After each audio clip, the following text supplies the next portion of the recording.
Bonsoir à toutes et tous. Quand je tourne cette vidéo, nous sommes le dimanche 26 octobre. Il est actuellement 20 heures. Cela fait donc 24 heures que la rencontre entre Annecy et Saint-Étienne s'est disputée. Et malheureusement, ce n'était pas un mauvais rêve, mais plutôt un véritable cauchemar. Il y a bien eu une défaite, une très très lourde défaite et même une humiliation. 4-0 sur la pelouse du Parc des Sports d'Annecy. On attendait une réaction de la part des Stéphanois et on peut clairement dire que l'on n'a pas eu cette réaction. Il va falloir pour le coup réagir rapidement dès ce mardi face au Pau FC.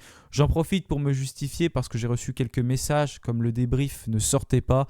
Non, je n'ai pas lâché les Verts, c'est tout simplement parce que je n'ai pas pu suivre cette rencontre de façon attentive. Je le regardais sur mon téléphone ce match samedi soir et là je viens tout juste de rentrer. C'est pour ça que la vidéo ne sort que maintenant on aurait gagné 4-0, ça aurait été pareil. Et ne vous inquiétez pas, je ne suis pas du genre à lâcher l'équipe, l'AS Saint-Étienne, je ne la lâcherai jamais, en tout cas pas dans ces conditions-là. On aurait gagné 4-0, le débrief ne serait pas sorti immédiatement non plus.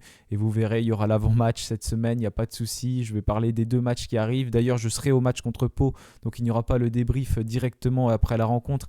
Il arrivera ce mercredi. J'animerai le Saint-Étienne Night Club ce lundi, donc je suis là, il n'y a pas de souci, malgré ce qui se passe. Et il y a un mot fort qui est employé d'ailleurs, c'est le mot crise, qui pour moi est peut-être un peu fort. J'emploierai pas ce mot-là tout de suite, plutôt le mot urgence. Et ça, je vais en parler durant ce débrief qui sera donc différent. Je vais plutôt revenir sur 10 faits majeurs, en tout cas pour moi, qu'il faut aborder, 10 faits que l'on n'arrive pas tout simplement à gommer depuis quelques rencontres. Et pour moi, il y a urgence en tout cas par rapport à ces faits-là. Donc j'attendrai également votre avis en commentaire par rapport à tout ça.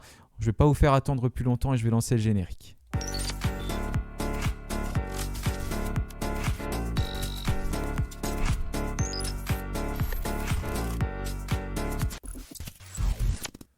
Voilà, je vous affiche quand même la composition parce que je vais y revenir sur cette rencontre. Mais déjà, je vais parler de quelque chose. Je vois beaucoup ce mot crise qui est employé et moi, j'emploierais plutôt le mot urgence. Pourquoi ? Tout simplement parce que pour moi, une crise, c'est quelque chose qui dure dans le temps. Donc, on pourrait potentiellement parler de crise si dans 3-4 matchs, on n'arrive pas à résoudre cette situation. Aujourd'hui, nous sommes toujours 4e de Ligue 2. Les objectifs sont clairement atteignables. Mais c'est pour ça que je veux parler de situation d'urgence parce que pour moi, l'urgence, c'est qu'on peut encore agir dessus. Voilà, il y a encore des leviers. Et justement, il y a urgence, il faut agir rapidement pour ne pas plonger dans cette situation de crise. C'est pour ça que je voudrais employer ce terme-là. La crise, c'est quelque chose qu'on a connu par le passé, notamment l'année dernière quand on était vraiment très mal classé. C'est ce que connaît par exemple Bastia depuis le début de la saison. Pour l'instant, nous sommes encore dans une situation d'urgence.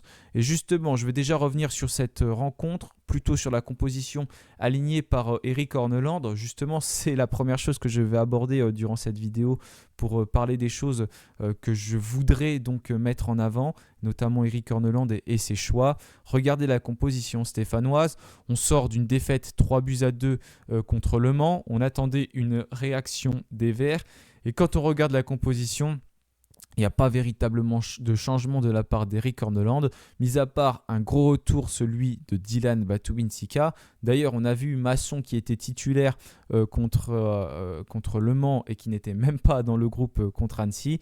Là, c'est Dylan Batubinsika qui a fait son retour en tant que titulaire. J'attendrai votre avis par rapport à la prestation de Dylan Batubinsika sur cette rencontre. Je ne vais pas me lancer à donner mon avis en ayant regardé le résumé, en ayant suivi ce match du coin de l'œil. Dylan Batubinsika a été fautif sur certains buts, mais comme un peu l'ensemble de l'équipe. J'ai aussi vu sauver une très belle situation en première période. Mais voilà, pour la composition qui est globalement identique par rapport à celle que l'on voyait d'habitude. Ferreira avait lui retrouvé son poste d'arrière droit. Donc on est toujours dans un système en 4-3-3. Ce que je remarque, et ça c'est la première chose que j'ai envie de mettre en avant, c'est qu'il y a encore une fois aucune remise en question de la part d'Eric Horneland. On joue toujours avec le même système de jeu. Ok, c'est le sien, c'est celui qui mettait du côté de Brann en Norvège, son système en 4-3-3, mais néanmoins on voit toujours les mêmes compositions, toujours la même façon de jouer, comme si tout allait bien, tout se passait bien. En fait, l'AS Saint-Étienne joue toujours de la même manière Et on est encore une fois, mais je me répète, prévisible. Et ça, les équipes qui nous étudient le voient très bien, voient notre façon de jouer. Annecy l'a également bien compris et a superbement su exploiter ces occasions pour pouvoir très largement s'imposer 4 buts à 0 face à l'AS Saint-Étienne. Donc voilà, ça c'est quelque chose que j'avais déjà envie de dire, c'est que pour moi, il n'y a aucune remise en question de la part du coach de l'AS Saint-Étienne. Vous voyez encore une fois cette composition. Mouefek, une nouvelle fois sur le banc, j'en avais parlé dans l'avant-match de Peuple Vert. Pourquoi Mouefek ne joue pas aujourd'hui? Tu mets Igor Miladinovic, d'ailleurs qui a pris un carton rouge qui est totalement logique parce que son pied il est beaucoup trop haut et je pense que ça peut même être une lourde sanction pour lui. Ça nous met dans le mal. On se retrouve rapidement à 10. Bon, ça, il ne pouvait pas prévoir ce carton rouge. C'est pas là-dessus que j'en veux à Eric Horneland. Mais c'est que voilà, on joue encore une fois de la même manière avec aucun changement qui est effectué.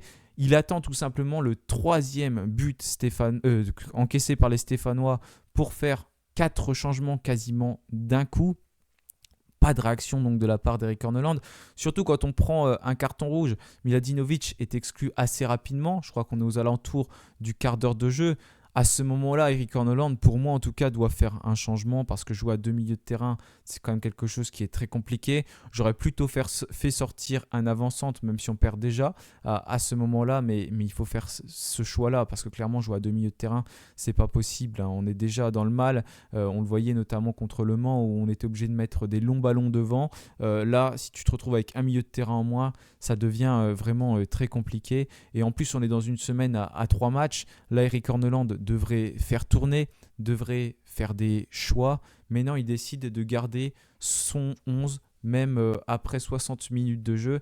Donc Eric Horneland qui ne réagit pas, qui ne fait pas ses changements et qui semble un petit peu subir les événements en se disant qu'il va bien y avoir un miracle, qu'il va bien y avoir un joueur à un moment donné qui va réussir à faire quelque chose qui va permettre aux Stéphanois tout simplement de marquer ce but, de réagir. Mais non, ce n'est pas le cas. Trop d'attentisme et tous ces changements qui sont effectués d'un coup sans véritablement que l'on comprenne. Donc en fait, Eric Horneland, pour moi, ne semble clairement pas apprendre de ses erreurs. On a l'impression qu'on a une équipe, qu'on a un staff, qu'on a une organisation, en tout cas qui aujourd'hui n'étudie pas les adversaires. C'est véritablement une question qu'on est en droit de se poser. J'imagine quand même qu'on regarde la façon dont ils jouent, mais en tout cas, on n'a pas l'impression que cette équipe stéphanoise, elle s'adapte, elle essaye tout le temps de jouer de la même manière en ayant la possession du ballon, même si visiblement on l'avait beaucoup moins contre Annecy, mais c'est toujours la même chose et en fait on peut se répéter de match en match et c'est ça qui est dommage. Si on arrive à se répéter de match en match, c'est qu'on joue de la même façon et si on joue de la même façon, les adversaires ils vont très facilement comprendre notre façon de procéder. Donc on a plutôt l'impression, et ça j'ai noté, que Eric Horneland aujourd'hui subit les rencontres plutôt qu'il les anticipe.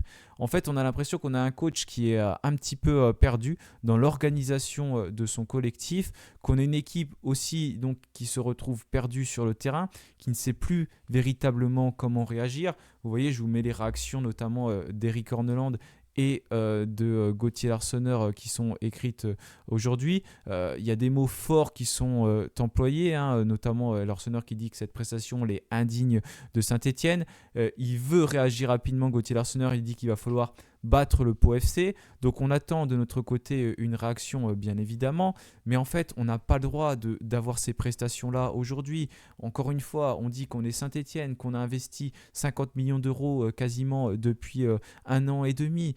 On veut bien être patient en tant que supporter, mais aujourd'hui tu ne dois pas jouer comme ça, de cette manière-là. Et regardez Eric Horneland qui dit « les joueurs n'étaient pas prêts à disputer cette rencontre ». Ce sont des mots quand même assez forts qui sont employés, mais en fait c'est tout simplement ce qu'on retrouve sur le terrain. Vous voyez Eric Horneland qui parle souvent de rythme, d'intensité à mettre, et justement je vais m'arrêter sur ce diaporama-là parce que ça me paraissait assez intéressant ce que disait Eric Horneland.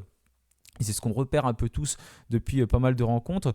Je vous lis la deuxième partie. On le voit avec les meilleures équipes qui ne surprennent pas dans leur manière de jouer, mais qui arrivent toujours à faire la différence grâce au rythme et à l'intensité qu'elles mettent dans leur plan de jeu. Donc là, c'est un argument, je ne suis pas d'accord avec Eric Horneland, qui essaye donc de justifier le fait que voilà, il est lisible, on joue toujours de la même manière. C'est ce que pour lui font les grandes équipes. Sauf que l'AS Saint-Étienne aujourd'hui n'est pas une grande équipe. On doit certes s'inspirer de ces équipes-là, je suis d'accord avec ça, mais on n'a pas les capacités à jouer de la même manière. Quand on regarde une équipe comme le PSG, elle va peut-être jouer à peu près toujours de la même façon, ok, mais quand elle affronte des équipes qui ont un niveau largement inférieur à elle, elle sait qu'elle aura juste accéléré à un moment donné, et là, ça va pouvoir faire la différence. Et ça, c'est clairement ce que tu peux faire quand tu es une bonne équipe. Aujourd'hui, nous, on n'a pas la capacité d'accélérer. On pouvait peut-être le penser en début de saison, mais on se rend compte actuellement que non, l'AS Saint-Étienne n'est pas capable de le faire. C'est pour ça qu'il faut changer les choses. Et les grandes équipes, quand elles s'affrontent entre elles, quand on prend donc des adversaires qui ont des niveaux à peu près similaires, là, elles sont capables de surprendre, de s'adapter, et c'est comme ça qu'elles sont capables de faire la différence, parce qu'elles savent qu'en accélérant, c'est pas forcément ça qui va réussir à suffire. D'ailleurs, je regardais un petit peu le Classico tout à l'heure entre Madrid et Barcelone, c'était pas le plus grand Classico, et on voit que Barcelone n'a pas réussi à s'adapter, n'a pas réussi à jouer d'une manière différente d'habitude, et donc n'a pas su faire la différence. Une équipe qui affronte une équipe aussi forte qu'elle n'est pas capable de faire la différence par une autre manière de jouer, elle va clairement avoir des difficultés. Donc là, je ne suis pas d'accord avec Eric Horneland, comme le fait qu'il justifie certains choix, certains changements. Dufus, il joue peu parce qu'il faut donner de la confiance à Stassin, il jouera après. Non, c'est pas comme ça que ça doit fonctionner. Qu'il faut mettre un attaquant en confiance, ok, c'est un argument qui peut se comprendre, mais là, sa manière de procéder, elle est clairement pas logique, parce que, ok, tu veux donc donner de la confiance à Stassin, mais en même temps, Dufus, s'il veut prendre de la confiance aussi, c'est un joueur qui doit aussi jouer. Tu vois que ça ne fonctionne pas. Il faut aussi être capable de changer les choses. Et pourquoi alors prendre Dufus, le mettre dans le groupe et le faire rentrer une minute avant la fin du match? Bon, sauf hier, on perdait 3-0. Il pouvait balancer tous ses joueurs. Il a tenté comme ça. Bon, clairement, ça ne servait à rien. Mais pourquoi attendre à chaque fois à la 90e pour faire rentrer ce joueur-là? Ça ne peut pas justifier ce que tu es en train de dire et qu'il faut donner de la confiance à Stassin. Parce qu'en fait, tu le fais rentrer à la fin du match et tu enlèves toute la confiance à ce joueur-là. Et même, tu ne le fais pas rentrer comme contre Le Mans, quitte à mettre Mickaël Nadé titulaire. Donc, il y a certaines justifications tout de même que j'ai du mal à comprendre de la part d'Eric Horneland. Mais néanmoins, voilà, c'est ce qui semble argumenter à chaque fois. Donc aujourd'hui, la non-réaction d'Eric Horneland, d'ailleurs, vous en parliez beaucoup, j'ai fait un post hier juste après le match pour avoir votre avis. Vous parliez beaucoup d'Eric Horneland et vous ne compreniez plus sa façon de procéder, ce que j'étais en train de dire et d'énumérer depuis tout à l'heure, sa tactique, les joueurs qu'il met sur le terrain. Ça, c'est vrai que c'est des choses aujourd'hui qui sont difficiles à comprendre et la non-remise en question, en tout cas, du coach stéphanois dans ses choix. Il n'y a pas que le coach à incriminer, bien évidemment, il faut aussi parler des joueurs aujourd'hui qui ne sont clairement pas au niveau sur le terrain, parce qu'on a l'impression également qu'ils ne répondent plus à ce que veut mettre Eric Horneland en place. Notamment le pressing, aujourd'hui stéphanois, qui je trouve diminue. Contre Le Mans, je l'ai beaucoup moins ressenti que précédemment. J'ai vu pas mal de personnes également parler que contre Annecy, ce pressing avait totalement disparu. Bon, je ne vais pas donner mon avis par rapport à ce match contre Annecy parce que je ne l'ai pas vu clairement. Mais voilà, ça reflète bien ce qu'on voit en tout cas de match en match. Une équipe stéphanoise peut-être également qui est en train de fatiguer parce que c'est tout le temps les mêmes joueurs sur le terrain. Donc plus la saison avance, plus on fatigue. Et ce qui me fait peur, c'est qu'on va enchaîner les rencontres à un moment où on est en train de douter. En plus contre Pau, ce sera un match qui sera très attendu à Geoffroy Guichard devant, encore une fois, plus de 30 000 personnes. Les Verts savent qu'ils ne doivent pas, ils n'ont pas le droit à l'erreur, en plus devant leur public. On se demande quelle pourrait être la réaction des supporters. C'est d'ailleurs quelque chose qui pourrait être très important. Selon moi, ça pourrait être un petit peu un déclic, un élément déclencheur, si les supporters arrivent à trouver les bons mots. Voilà, aujourd'hui, on ne sait plus trop comment réagir, mais il va falloir trouver un levier. Et d'ailleurs, je parlais d'Eric Horneland, mais je n'ai pas évoqué quelque chose. Est-ce que pour vous, Eric Horneland doit rester le coach stéphanois? J'attends également votre avis dans les commentaires. Donc voilà, les joueurs qu'aujourd'hui je trouve ne pressent plus. On nous promettait beaucoup d'intensité en début de saison. Cette intensité, elle semble avoir complètement disparu. Pareil, je vous parlais de la prise de risque lors du dernier match. Cette prise de risque qui pour moi n'est plus présente. En tout cas, la prise de risque pour se projeter vers l'avant. Parce que oui, on est capable de prendre des risques, mais pour faire des passes dans notre propre camp, ce qui fait qu'on va perdre des ballons et se mettre très très rapidement en difficulté. Ça, c'est quelque chose que l'on peut également observer. On nous avait aussi dit quelque chose en début de saison, c'est que petit à petit on allait monter en puissance et qu'on allait être bon en octobre, novembre, que ça y est, on allait voir l'équipe de Saint-Etienne à pleine puissance, qu'il fallait être patient. On ira tout à l'heure, notamment au niveau de la direction, parce que c'est quelque chose qu'on nous rabâche. Il faut être patient. On est tellement patient qu'aujourd'hui, on se rend compte qu'il n'y a pas de progression dans cet effectif. On sent même, en tout cas de notre côté, avoir une régression, parce que 2 mois après le début de championnat, on devrait être en pleine montée en puissance, mais aujourd'hui, on se rend compte que c'est tout l'inverse. Physiquement, mentalement, on sent une équipe qui n'est pas présente, tout semble s'essouffler, on ne comprend pas vraiment ce qui se passe. Donc cet argument de la patience au bout d'un tiers de la saison de disputer, eh ben, clairement, on peut se poser des questions sur la qualité de notre effectif actuel. Les combinaisons qu'on réalise sont beaucoup trop prévisibles. Je vous parlais tout à l'heure des passes, notamment dans l'axe, qui nous coûtent cher. On manque clairement de lucidité et de courage dans le jeu. Le carton rouge qu'on a pris, on aurait dû attendre une réaction de la part des Stéphanois. Cette réaction, on ne l'a pas vue, quand on voit en tout cas le score et la domination d'Annecy juste après. On a l'impression que cette équipe semble lâcher mentalement, et encore une fois, ça manque d'un véritable patron, d'un véritable leader, et on se demande en vrai si on a un vrai leader dans le vestiaire. On parle de Larsonneur, on parle de Maxime Bernauer, mais est-ce que ce sont vraiment des vrais leaders? Aujourd'hui, on a un effectif, on a l'impression qu'il n'a pas véritablement la connaissance de ce championnat de Ligue 2, et encore une fois, on a l'impression que c'est parce qu'on est Saint-Etienne qu'on va y arriver, mais non, il faut se battre, il faut réagir rapidement, et forcément de notre côté, on attend beaucoup plus de la part des joueurs de l'AS Saint-Etienne. On a une défense qui est complètement dépassée, c'est ce qui faisait notre force quand on est monté de Ligue 2 à Ligue 1 il y a 2 ans. Clairement aujourd'hui c'est une faiblesse, nous sommes l'avant-dernière défense de ce championnat, on prend énormément de buts, 4 buts contre Annecy, 3 buts contre Le Mans. Je vous parlais lors des 3 derniers matchs à domicile qu'on avait pris 8 buts. Ça veut dire que sur les 5 derniers matchs, on a pris 12 buts. C'est tout simplement énorme. Et en plus, on a fait un clean sheet contre Montpellier qui nous enlève un petit peu une mauvaise statistique.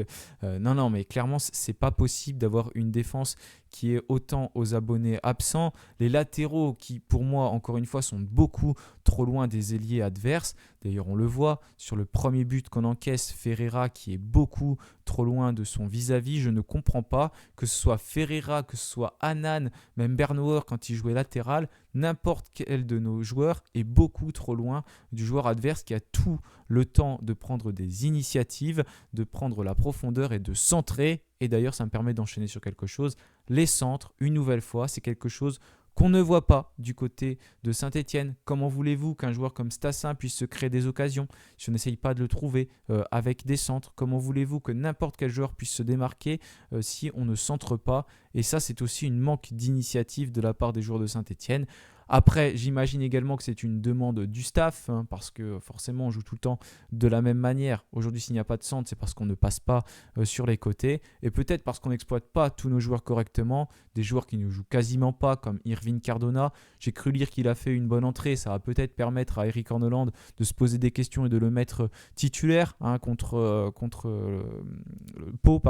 En tout cas, il va falloir trouver des arguments pour faire bouger les choses. Et il va falloir faire des changements contre Pau, parce qu'aujourd'hui, j'espère pas que Saint-Etienne a pour optique de repartir avec la même équipe, parce que là, franchement, si c'est le cas, je n'y comprendrai plus rien. Voilà en tout cas pour argumenter par rapport aux joueurs. Et pour terminer, je voudrais parler de la direction. J'essaye d'aller assez vite parce que la vidéo va être longue et je vais enchaîner une vidéo demain. Donc il ne faut pas que je parle trop, et il y aura tellement de choses à dire. On y reviendra dans le Saint-Etienne Club également. Mais je voudrais revenir également sur la direction, parce qu'au final, On en parle peu. Je voyais la vidéo de Roma Molina tout à l'heure qui abordait donc un peu la situation actuelle de crise, comme on peut le dire du côté de Saint-Etienne, mais encore une fois, pour moi, c'est un mot qui est fort. Et d'ailleurs, j'en profite pour dire attention avec tout ce qui sort de partout, forcément. Quand on est dans une situation délicate comme ça, c'est là que tout sort, que tout le monde fait sortir des choses, des informations,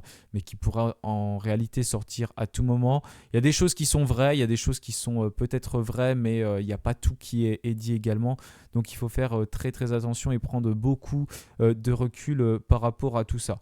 D'ailleurs, il parlait de la communication du côté de Saint-Etienne qui était une bonne communication et qui masque des choses. Mais en fait, j'ai l'impression d'être un peu le seul à penser ça, mais de mon côté, je trouve pas que la communication elle est bonne depuis qu'ils sont arrivés, qu'elle s'est véritablement améliorée. Ouais, il y a quelques interviews dans la presse pour nous rabâcher un peu la même chose, le projet, voilà, on veut faire ce projet, etc. Mais en réalité, moi, c'est à ce moment-là que je les attends. Quand on plonge, quand ça ne va pas, j'attends une prise de parole, qu'on y voit un petit peu plus près, parce que la communication, elle est assez floue. On a vu des belles communications quand des joueurs signent, ouais. Mais au final, il y a un staff qui est arrivé durant le mercato estival. Ça a beaucoup changé dans l'organigramme du club et tout apparemment.